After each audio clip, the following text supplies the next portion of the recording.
Let's look at some early lines courtesy of our good friends at DraftKings. Jay, what do you have your eyes on at the top of this week? I'm going to make a big call, Connor. I don't feel great about it, but I'm going to make it anyway. I think the Jags are going to beat the Bills outright in London.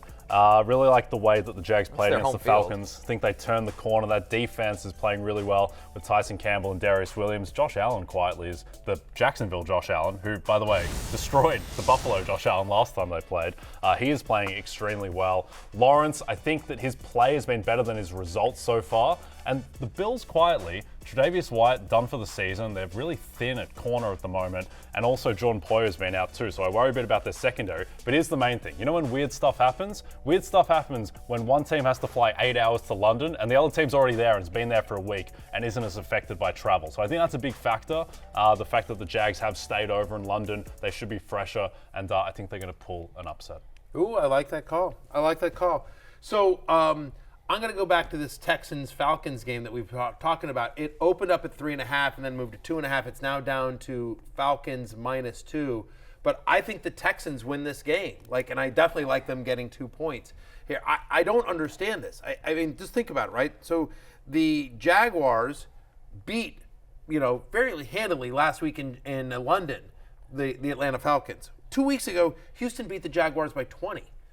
Houston has won 2 straight. Atlanta has lost 2 straight. I think we can all sit here and agree, even Lawrence Jackson, who's like third cousin is Desmond Ridder, they're super close. He defends him like a family member. Even I think we can agree that Desmond Ridder is his father. CJ Stroud is better than Desmond Ridder significantly. So the idea that I know you've often said that home field these days is worth about a point and a half. Yep. The game's in Atlanta. So you're telling me that Desmond Ridder and CJ Stroud at this point are a pick'em? And I don't think that's anywhere close to being accurate. Again, the Texans defense has played really well. Their offensive line is getting healthy, as we talked about. Howard and Tunsil are back this week.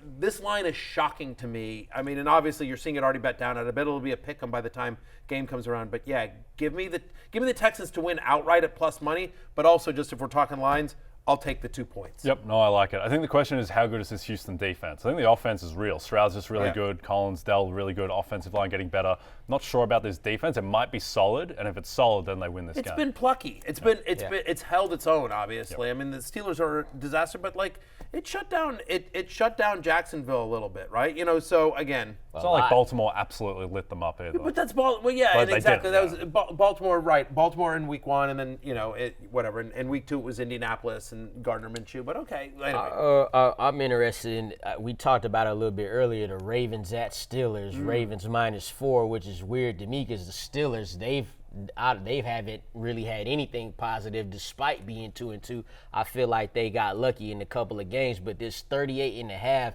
is what's interesting to me as well. This is 2 times in a row the Ravens have the lowest total in the week. So I think the Ravens go 30, Steelers get 10. It goes over by a little bit. Guys, I'm looking at the Jets-Broncos game going over 43 right now. Broncos defense, terrible. Jets have DJ Reed in concussion protocol. They could be without their number 2 corner. They're already missing their number 3 corner in Brandon Echols, or 4 corner in Brandon Echols, so no backup. This game's personal between Sean Payton and Nathaniel Hackett. Both sides will empty the bag and try to get as many points possible. I like that call.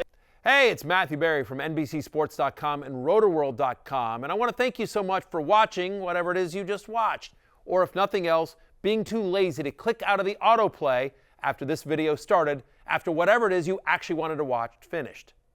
But now that you're here, I'd like to take a moment here to ask you respectfully now, okay? I'm asking you respectfully to subscribe to the NFL on NBC YouTube channel.